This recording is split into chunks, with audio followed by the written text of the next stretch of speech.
It is a resounding explosion of a landmine. Paints a picture of the aggravated conflict that has escalated in the infamous KAPEDO Trading Center. Hundreds of lives have been lost here. Often, they go undocumented. An 18-acre piece of land that now serves as an intriguing yet conflicted trading center on the border of Baringo and Turkana counties. KAPEDO has been the epicenter of wanton killings and ethnic intolerance between warring local communities. Kwa nini askari hawakuweza kuokoa mpaka KDF ambayo na hizi Chesitet waliweza kuokoa wananchi? Na kutoka Chesitet mpaka KAPEDO it's almost 8 kilometers. Na watu walikuwa na wao hapo ovyo, jeshi wako pale, AP tu kama zako pale. Sasa tukienda kwa serikali wenye wanatulinda, waambie muende kwa kaunti zenu msaidiwe. Na hata saa hii hatuna uhakika kama wataenda mashule. Hata wale wanasoma mashule za huku mashambani, hatujui hata watatokaje. Wamama waendi mtoni, hakuna kutoka nje. Wana biashara, hakuna kuwaletea watu chakula. Two communities that lie side by side, but hardly do they want to see eye to eye. The Turkanas and Pokots are fiercely fighting for control of KAPEDO, with each faction claiming ownership. Turkana wanaishi KAPEDO kama ni kijiji na nje ni yetu. Na bado sasa nataka kuhamisha sisi mpaka Nginyang. Anasema misheni ni Loruk. Na Loruk ni sisi tunapakana na Turkana. Sisi tukipika Loruk sasa tunaenda kwa nani tena hapo? KAPEDO iko Turkana County. Wakati KAPEDO inakuwa kwa Baringo ni wakati wamesikia pale wanataka kuweka barabara ya kuiba nayo mafuta huko Turkana. Where then is the genesis of this aggravated conflict? That day after Former Member of Parliament of Baringo East, present-day Tiati, Joseph Lotodo, has followed the developments of KAPEDO closely. Giving the historical perspective, giving even the appointment letters of the chiefs, giving everything. Then we were complaining about the chiefs who were put in KAPEDO in 1996, while ours started in 1914. Isn't it? When the chiefs were put in Kenya. So this is the issue now. Now a ruling came. Following, we presented all those documents, the hospital, the school, the chiefs and everything. And then the commission said, no, there is no change of, but still KAPEDO will still remain in Baringo. No change. Which court was that? It was the Wasame. Following the cases of the boundaries, IEBC boundaries, you remember? After IEBC boundaries, people were saying the boundaries were written down, but some people challenged it. Then Turkana challenging that KAPEDO should be in Turkana. They filed in Eldoret and then later was brought to Nairobi. So we went there and we presented the case, all evidence. We beat them hands down. They will not refuse that. The conflict over KAPEDO dates back to the colonial era. Mzee Kitosha Lotiwale, an elder from the Pokot community, who grazed livestock in the occasionally lush KAPEDO and surrounding Silale, recalls that KAPEDO enjoyed peace in the past, albeit intermittently. Na tulikuwa huko karibu KAPEDO. Na huko ilikuwa amani tu. Na watu walikuwa natoka huko chini wanatembea sehemu hiyo KAPEDO hiyo. Lakini kwa Turkana wenyeji wa KAPEDO Pokot walikuwa hapo tu sehemu yao. Kitosha Lotiwale was born in the 1950s. He remembers when full gospel church missionaries arrived in Nginyang. Wakati mimi kishakuwa mtu msema kubwa, mwanaume ambaye naishi Manyata yangu, ndio wasungu walikuwa natoka pande ya Kenya. Na chief alikuwa anaitwa John Kaluweto Moi. Akakuja tu kukuta mimi kwa parapara hii hapa Chestet. Kasema mami Sakari, naambia sasa wewe kuja tuende pamoja na hii wasungu. Tuenda huko hapo chini KAPEDO. Hii wasungu natafuta pale ya kuenda kuishi. kama iko kijana ngine ya kufuata hii ng'ombe, we kuja tuende pamoja. Nikakubali sababu ilikuwa iko mchungai. Tukaenda paka hapo sasa senda hiyo. Tukapuka hapo taraja, tukaenda paka sehemu hiyo pali maji natoka pande asilale na taramkia mtoni. Basi mimi nauliza hiyo chief, nasema kwa nini hii msungu natafuta hapa? Nasema alikuwa anataka hisi Kinyang, akaona maji sio mingi. Paka naambia mimi akuona pale iko maji mingi, nikaambia iko hii mto hii uko chini ndio iko maji mingi. Ndio wakasema twende tuangalie. Ndio nikakuja na Kinyang ndio alikuwa anataka hisi. Chief alikuja na msungu. Msungu alikuwa anakuja na msungu. Na chief anaitwa nani? John Kaluweto Moi. Basi nikakubali tu kupika hapo pali. Sasa tunapuka hapo taracha hiyo, utaramukia hapo pali maji natoka ng'ambo ile, akaona maji nafanya namna hii. Na surura mtoni sababu natoka mbokani alafu nataramukia mtoni. Wasungu naanza kupika picha hiyo maji. Alafu tukataramuka paka chini hapo pali iko maji. Akaona hiyo maji, nasema hapo ndio tunapenda maji mingi namna hii. Akaanza kuosha mkono namna hii, nasema mbona iko moto? Hiyo chief naambia hii ni milele namna hii, hawezi kuwa baridi. Sema maji ndio tunapenda. Kuna masisters wawili walitoka Finland. Walikuwa wanatafuta mahali pa kujenga kanisa. Huyu chief naitwa John Kaluweto Moi akapeleka hao mpaka Kapedo. Mahali sasa hapo sasa imechengwa. Hao masisters wakachenga hapo. Wakati walichenga, Pokot naye unajua hawapendi kazi ya kufanya kazi ya kupakia choo au nini takataka kama hizo. Hao Waturkana wakakuja na ndio Waturkana wakakuja wakati huo. Sijui 60 ilikuwa karibu 67 68 hapo. Turkana sasa ndio wakakuja hapo, kwani watu tu sasa ya watu ya kanisa na wakakaa. Wakati huo ndio Turkana walikuja Kapedo. The Pokots claim ownership of Kapedo since time immemorial. They say they used the land to graze their livestock and claim the Turkana invaded their land at Ameyan, Silale, Akoret, Kapau and Lokis and pushed them out.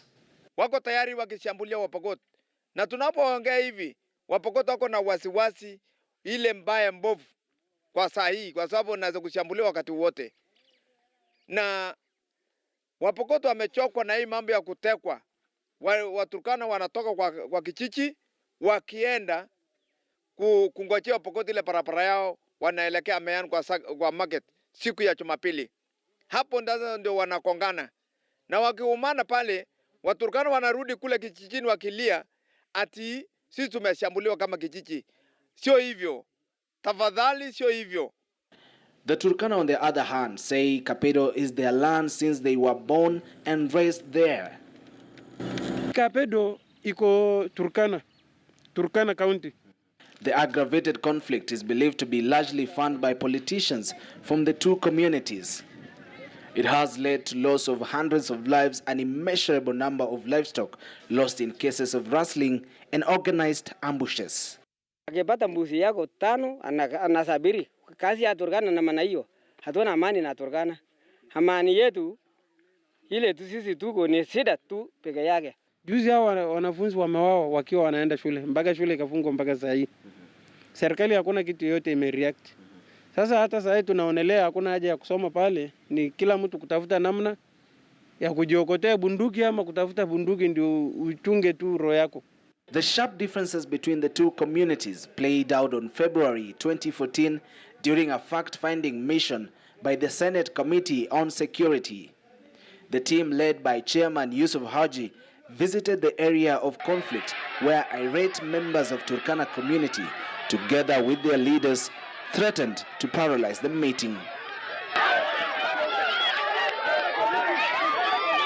And the resolution of the Senate found out that Kapedo as a center the dispensary, the epiline, the Jeshu camp, it is in Baringo. And you may recall that through that process, the British government took, after the 1921 Act, they did the survey just by foot, which ended in 1932-33, putting all districts, showing all the districts, the boundaries. So Kapedo still is in Baringo. You might even go and read the constitution, the previous constitution on description of boundaries, even the current one, where it describes the boundary of Baringo, going to peak of Mount Islale, there's a pigon, and then down to a point east of Kapedo Post. East of Kapedo, it doesn't say Kapedo, it's east of Kapedo Post. It's not Kapedo Post, it's east of Kapedo Post. So where the current center was the Kapedo Post. So east of that is where the boundary is. So this is an issue which we should not labor on. The former lawmaker refers to the proclamation number 54 dated February 1924. The document containing the seal of Sir Robert Corrington details the schedules of the boundaries of provinces and districts of the colony and protectorate of Kenya. The schedule of Baringo district reads, quote unquote, thence by a straight line still southeasterly to Kapedo Post, so that the whole of this post shall be included in this district. In the same breath, a map at the Baringo Independent Electoral and Boundaries Commission office shows that Kapedo North, Kapedo East, and Kapedo West all within Baringo County. The position of government on which county should provide administrative functions for conflicted Kapedo is still unclear. Hakuna mtu ako na ruksa isipokuwa askari wa Jamhuri ya Kenya kubeba silaha kwenda kutisha, kuua ama kuiba mali ya mwenzake. Ule ambaye baada ya kukataa kusarenda hiyo silaha akipatikana na hiyo silaha, yeye ni adui wa wananchi wa Kenya, yeye ni adui wa Jamhuri ya Kenya, na atamaliziwa hapo hapo, arudishiwe familia yake akiwa kwa sanduku. In order to get faster knowledge of the magnitude of effects brought to the fore by a series of conflicts in Kapedo and surrounding villages, we meet Paul Letudo, a resident who has practiced pastoralism from the time he was a little boy. He agrees to take us to a Mayan market. The silence here is uneasy. These bushes seem to be hiding something or someone. I come to learn that organized ambushes have derailed what was once an area that brought together local communities. You see, you get the feeling that you're being watched. We gather all the courage and cautiously follow Letudo as he shows us the recent results of a recent spate of attacks. Hapa ndio Waturkana watano waliwao. Unajua pale huyu mzee alikufa, alikufia. Ni hapa. Unaona hapo? Hapa hii fuli hii ndio mzee aliwao na Turkana akakufa hapo. Unaona? The deaths that he's talking about are just a tip of the iceberg. Many lives are often lost around here, but they go undocumented. Our lead then pauses. He has the look of a man holding on to the nostalgia of the less hostile and friendlier days when a Mayan market was booming with business. Those days are long gone. In his hand now is a white sack with a few valuables left behind when traders camped for safety, leaving behind a ghost of a market. Back to Chasitet. And approximately 60 people, most of them women and children, are part of those who escaped Mayan tensions in the months of March and April. Masira sote ambayo nimeishuhudia hapa ni kwamba kutoka Niami ya men pale kufukuzwa na Turkana kutoka Kapedo, baada ya mali kuchukuliwa yote, wakaanza wa Turkana kutoka Kapedo wakaanza kunyemelea maboma. So niliumizwa hapa hivi. Niliumizwa hapa hivi. Nikaumizwa hapa hata hivi mena. Nilikongwa hapo. So na hapa sisikii poa. na hata hapa hivi. Na sidi tu naendelea kula dawa. These people, most of them women and children, squeeze into barely covered makeshift structures and have to bear the brunt of the cold, mosquitoes, and biting hunger.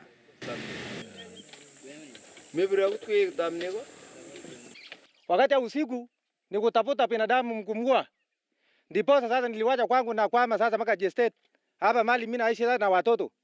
Nikiwa na shida ya chakula, shida ya mavazi, shida ya vyombo ya mahema, mvua mimi naishi nje. We also meet 76-year-old Kokomo Nairokarama, a victim of the clashes.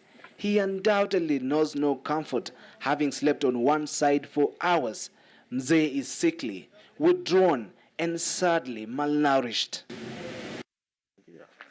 Chesitet Primary School has also been closed down, with locals here trickling in one by one to the school compound, only when Kenya Red Cross Society officials are here to offer food rations and medical assistance. The intrigue surrounding Kapedo have transformed a hidden gem into a no-go zone, as the Turkana and the Pokot are both unwilling to stand down in battle for ownership. Yeah, now, that village is finished. And people of Kapedo will not leave that village. They will not leave. Those who are killing them, let them continue killing, but they will not leave. But one day, the Lord of Kapedo will come back. The government of Kapedo will be seen. And the leaders of Kapedo will resurrect if they are dead. We want to live in peace with the people who live in Kapedo and Kapedo region generally. Kapedo is just a tiny island. It's an 18-acre piece of land, right? The rest of Salale Mountain, the rest of is surrounded by Pokot. It's the Pokot people who live in the entire place. So we know that IBC is supposed to do the delimitation of boundaries, beginning perhaps next year. As long as the legally constituted body has not done those boundaries, we don't care which anthill belongs to who. We don't want to know. What we want is a peaceful coexistence. That's all we care about, because there has been too much bloodshed in that place.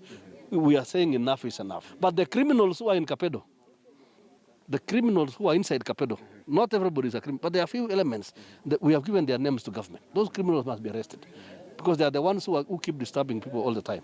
Yeah. A stone throw away from Kapedo is an astounding resource of an ending supply of hot water with a capacity for geothermal power, an unrivaled spot for a unique naturally therapeutic spa.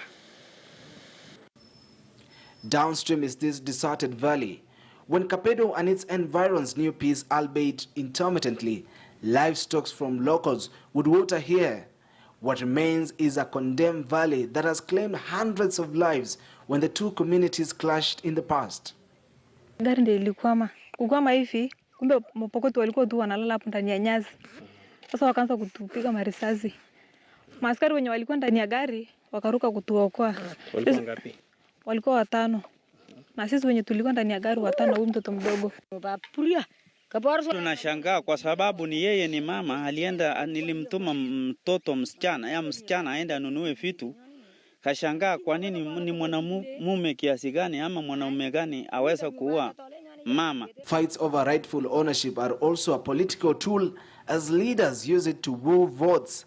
To this point, Kapedo receives CDF and other administrative functions from Turkana East, further complicating a glaring boundary issue. You cannot travel due to insecurity of the road, because our neighbors actually are not good now. We are not in good terms because of that happened. And I'm sorry, because of what happened in Kapedo recently, the shooting which happened here was not good on public interest, because we are not happy.